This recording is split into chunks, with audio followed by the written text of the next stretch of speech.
Auvergne-Rhône-Alpes a refusé de prendre en charge ce projet national. Il incombe donc totalement à Pôle emploi de se l'accaparer et de le déployer dans la région. La problématique pour Force ouvrière, c'est que ce déploiement, qui représente une charge conséquente, puisque c'est plus de 110 000 personnes donc, à faire entrer en formation, va se faire sur les effectifs existants. Donc en plus des charges habituelles, et nonobstant le fait que le chômage ne diminue pas, donc ça serait une charge supplémentaire sur les mêmes agents qui accompagnent déjà les demandeurs d'emploi et traitent les dossiers d'allocation. On a donc alerté la direction sur cette problématique d'effectifs, mais on y reviendra un peu plus tard. Deuxième actualité, c'est l'époque où la loi prévoit la consultation des instances du personnel sur la politique sociale de l'entreprise. Pour FO, on se demande ce que c'est qu'en fait que la politique sociale à l'entreprise Pôle emploi, puisqu'on constate que les moyens humains diminuent, la superficie des locaux diminue, les moyens matériels diminuent, et la charge de travail est toujours la même.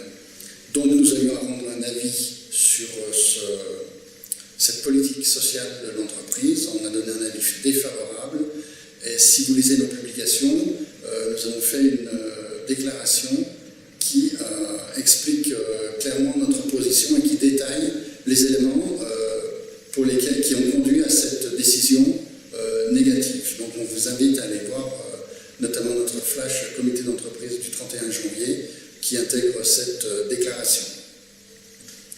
Troisième point d'actualité qui revient chaque année à cette époque, c'est la campagne de promotion. Elle revêtait une couleur particulière cette année, 2019, parce que c'est la première campagne de promotion qui fait suite à la signature de l'accord classification de juillet 2018 qui a conduit au reclassement de tous les salariés de Pôle emploi en fonction du nouveau référentiel métier.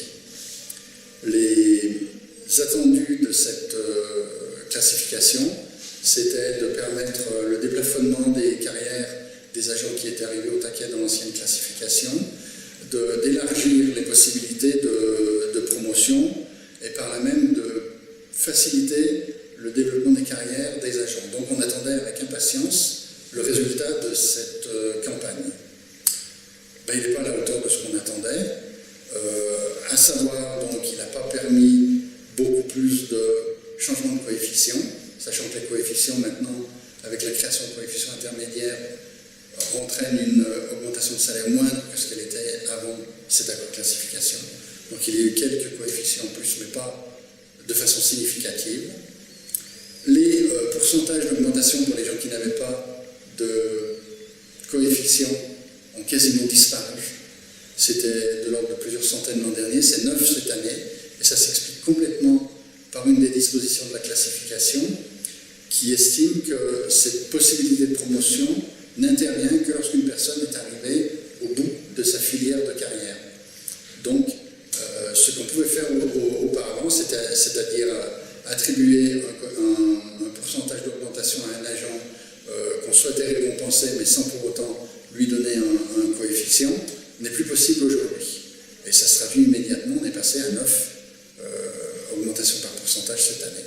Et puis les primes, donc qui ont un effet one-shot, un effet ponctuel, et qui n'entraînent pas une augmentation pérenne et régulière du salaire, ont elles aussi augmenté dans la mesure où elles prennent la place des pourcentages d'augmentation. Donc pour Force ouvrière, un effet très négatif en fait de ce nouvel accord classification. Pour vérifier donc si cette classification avait vraiment permis de récupérer des gens non augmentés depuis de nombreuses années, il faut demander la liste, en tout cas le nombre des personnes n'ayant pas eu de promotion depuis 3, 5, 7, 10 ans ou plus. La direction a refusé de la donner.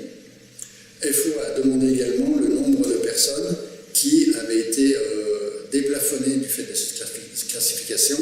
Il faut rappeler que c'était un des principaux arguments de vente de la classification. La direction, là encore, a refusé de donner l'information. Donc pour nous, nous, actuellement, cette classification ne se traduit que par des effets négatifs et par aucun effet positif. Comme nous l'avions préjugé donc, au moment de la négociation, et ce qui avait entraîné le fait qu'on refuse de signer cet accord. Troisième point, plus anecdotique celui-ci, mais qui pourrait avoir des conséquences dans la vie des agents, c'est l'expérimentation Office 365, c'est-à-dire passer sur des outils propriétaires Microsoft en open source sur un cloud, plutôt que sur des logiciels propriétaires. La première problématique, c'est qu'il faut quand même, pour utiliser ces outils, acheter des licences à Microsoft. Et ça, en période de restriction budgétaire, on s'étonne beaucoup de ce choix, d'autant plus que de nombreux logiciels gratuits existent sur le net. Ça, c'est un premier point. Le premier point, c'est qu'un certain nombre de données donc, qui passeront par ces logiciels seront hébergées sur des serveurs en Europe, mais un certain nombre de données personnelles également seront hébergées sur des données qui ne seront pas sur des serveurs dans l'Union européenne, donc pas soumis à la législation européenne. Et là se pose la question de l'accès et de la rectification des données par notamment les agents de Pôle emploi, puisque des données concernant les agents seront sur ces logiciels. Donc il faut poser la question, on n'a pas de réponse spécifique pour l'instant. Nous espérons pour les agents que cette réponse ne viendra pas suite à des désagréments consécutifs à la vente de leurs données à des entreprises privées. Sur le plan immobilier, ça bouge encore à Pôle emploi, comme tous les mois. Donc de nombreux projets immobiliers sont en cours. Il y a, en ce qui nous concerne aujourd'hui, le projet Montluçon. Montluçon, ce sont deux agences Pôle emploi de plein exercice, et la direction souhaite, sans doute pour des raisons d'économie de locaux à terme, mais en tous les cas pour l'instant pour des raisons d'économie de personnel, notamment sur les équipes locales de direction, regrouper ces deux agences en une seule agence, en conservant une agence de plein exercice et un point relais. Il faut rappeler son opposition traditionnelle à la réduction du nombre d'implantations sur le territoire. Nous estimons qu'il est nécessaire que les services publics restent en proximité des usagers. Et puis, cette fusion, on va dire, des deux agences ne sera pas pour nous de nature à résoudre les problèmes qui existent dans l'une des deux. Au contraire, il y a un risque d'étendre des problèmes notamment liés à l'ambiance sur la seconde agence.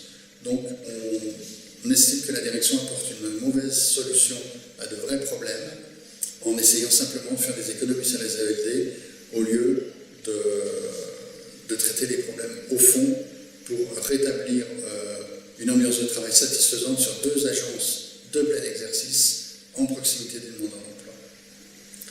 Deuxième projet, c'est Lyon-Bollier. Donc Lyon-Bollier, ce sont de vieux locaux et en fait leur rénovation était nécessaire. Donc Bollier va passer sur des locaux neufs et ça on n'y est pas du tout opposé, c'était une demande forte des agents, donc c'était plutôt satisfaisant pour nous. Le problème qu'il y a, c'est que les équipes ne sont pas repositionnées dans les locaux. Et donc, elles craignent que cette absence de repositionnement entraîne un changement dans l'organisation, modifie la structure des équipes, et donc ça n'est pas de nature à rassurer les agents. Autre point, l'équipe CSP de Lyon va intégrer cette agence, et là encore, on n'est pas sûr que les locaux soient dimensionnés suffisamment pour absorber ce surplus de personnel. Mais comme la répartition dans les locaux n'est pas faite, on n'est pas en mesure de lever cette inquiétude. Donc, au départ, un projet satisfaisant qui, à l'arrivée, soit par manque de communication, soit par négligence ou par manque de prévision, inquiète les agents, là où ça aurait dû être un projet plutôt sympathique pour tout le monde. Troisième point, Clermont-Est. Donc Clermont-Est, c'est un grand site donc, avec des surfaces vides et un accueil qui n'était pas adapté. Le projet consiste donc à réaménager donc, les zones d'accueil à à l'intérieur du site. A priori, ça convient à tout le monde. C'était une simple information, on n'avait pas donné d'avis, mais c'est un projet qui nous satisfait. Autre point d'actualité qui va devenir brûlant, et dont on a déjà parlé dans l'actualité médiatique régionale et nationale, c'est le transfert du pouvoir de sanction de la directe vers Pôle emploi. C'est un sujet qui est loin d'être anodin et qui a déjà entraîné l'occupation d'une plateforme de Pôle emploi à Andrézieux par un comité de chômeurs CGT qui s'opposait donc à ce transfert du pouvoir de sanction. Donc c'est un sujet qui est très épidermique pour les associations de chômeurs et qui préoccupe les agents de Pôle emploi. C'est un chômeur sanctionné, c'est un chômeur qui n'est pas content, donc ça peut entraîner des problématiques de risque accru d'agression dans les agences. Donc il faut être très vigilant. Si on comprend les termes de la loi, on n'en partage pas forcément le fondement. Il faut être persuadé qu'il n'est pas de bon ton de faire en sorte que le payeur soit aussi celui qui peut sanctionner. Alors, nous estimons que l'organisme qui sanctionne doit être indépendant de l'organisme qui indemnise. Mais notre préoccupation principale reste la sécurité des agents vis-à-vis de cette nouvelle disposition qui sera intégralement supportée par Pôle emploi, donc dont les chômeurs rendront intégralement responsables les agents de Pôle emploi. Dernier point enfin sur l'actualité, ce sont les effectifs. On l'a déjà un peu évoqué avec le PIC, le plan d'investissement compétences, où les effectifs de Pôle emploi feront une partie du travail qui normalement devait être dédié à la région, mais ce n'est pas tout. Le budget 2019 de Pôle emploi prévoit une diminution donc, du plafond d'emploi global de l'établissement de 400 équivalents temps plein, et Auvergne-Rhône-Alpes est concerné à hauteur de 34,6 équivalents temps plein. C'est autant de personnel qui manqueront pour réaliser les missions de Pôle emploi. D'autant plus que la direction a commencé à faire des prévisions sur les départs en retraite, etc. Et on sait que Pôle emploi commence à avoir des difficultés à recruter. Et sur les départs en retraite, il y aura environ 70 départs prévus, une vingtaine de licenciements pour inaptitude, et puis aussi une trentaine de ruptures conventionnelles qui est le chiffre à peu près habituel des ruptures conventionnelles à Pôle emploi annuelles. Donc on en est en gros à 200 ETP en moins, dont on n'est pas sûr qu'on pourra les compenser par des embauches. Et en tout état de cause, au moins 35 d'entre eux ne le seront pas du fait de la réduction du plafond d'emploi.